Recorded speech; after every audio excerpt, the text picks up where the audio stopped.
Hello बच्चों, कैसे हो आप सब। आई होप आप सब अच्छे होंगे और स्वस्थ होंगे। आज की हम अपनी इस वीडियो में वर्णों के उच्चारण स्थान के बारे में आगे पढ़ेंगे।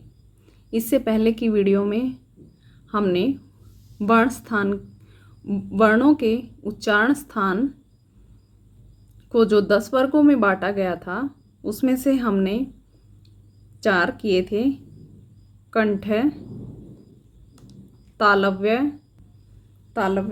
मूर्धन्य और दंत्य।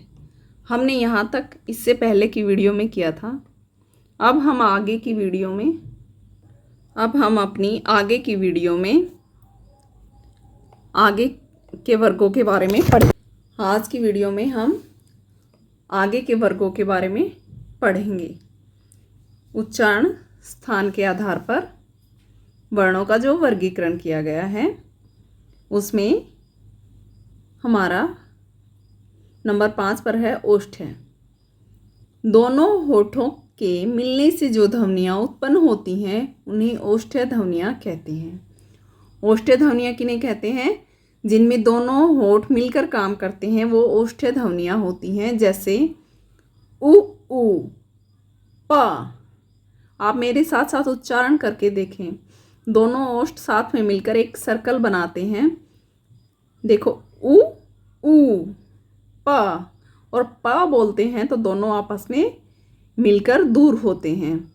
तो ये सभी ओष्ठ ध्वनियाँ हैं। इससे आगे आता है दंतोष्ठ।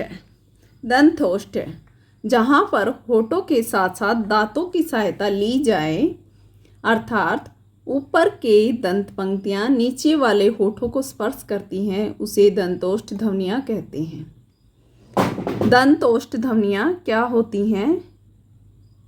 दंतोष्ठ ध्वनियाँ, इनमें हमारे जो होठ होते हैं उनको हमारे दांतों की पंक्तियाँ स्पर्श करती हैं, तब ये ध्वनियाँ उत्पन्न होती हैं। उन्हें दंतोष्ठ ध्वनियाँ कहते हैं।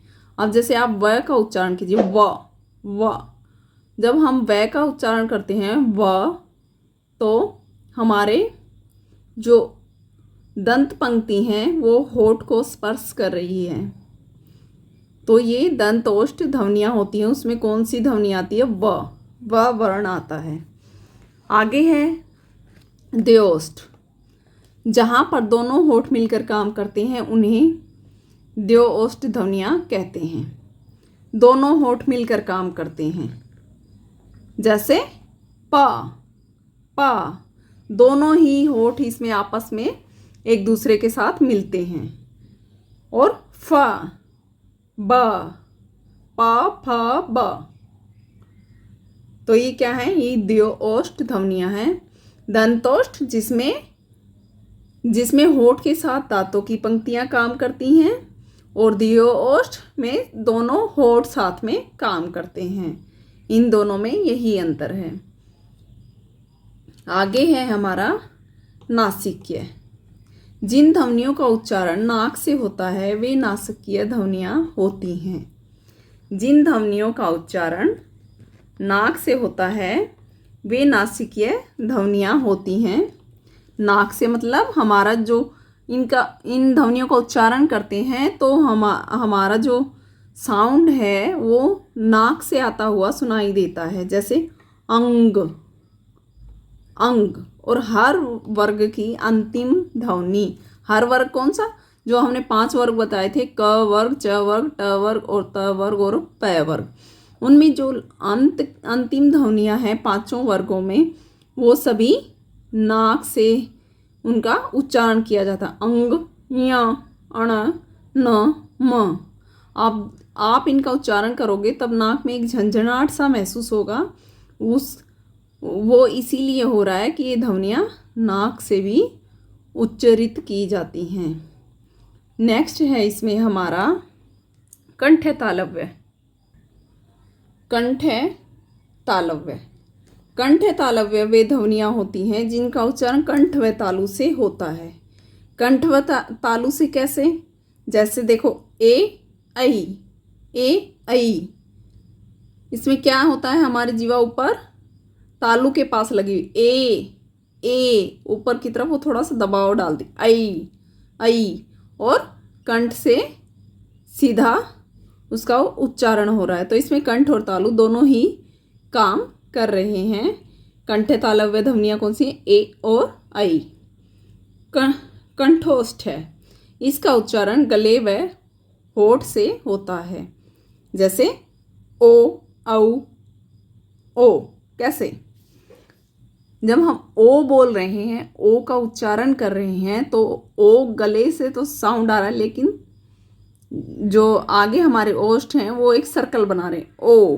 तो उसमें कौन कौन सी हमारे अंग काम कर रहे हैं? उसमें कंठ और ओष्ठ दोनों उस ध्वनि का उच्चारण करने में साथ में काम कर रहे हैं। इसी तरह औ, औ वो भी गले से आ रही है और आगे आके ओष्ठ एक सर्कल बना रहे हैं। तो कंठोष्ठ ध्वनियों में आती है हमारी ओ और औ, जिनका उच्चारण गले और होठ दोनों से होता है। अब एक बार हम हमारे पूरे इस चैप्टर का रिवीजन कर लेते हैं। हमने इसमें वर्णों के उच्चारण स्थान का वर्गीकरण किया था, जिसमें हमारे सामने 10 वर्ग आए थे। पहला था कंठ, दूसरा था तालव्य, और तीसरा है मूर्धन्य, और चौथा है हमारा दंत। 5वें नंबर पर आता है ओष्ठ, और 6 नंबर पर आता है दंतोष्ठ, और 7वें नंबर पर आता है द्योष्ठ, और 8वें नंबर पर आता है नासिकीय, और 9वें नंबर पे आता है कंठ तालव्य, और सबसे लास्ट है हमारा कंठ ओष्ठ। तो धन्यवाद। ये थे हमारे वर्णों का वर्गीकरण उच्चारण स्थान के आधार पर। आई होप आप लोगों को समझ में आए होंगे। अगर आपको मेरी वीडियो पसंद आती है तो लाइक करें, शेयर करें और चैनल को सब्सक्राइब करें। Thanks for watching.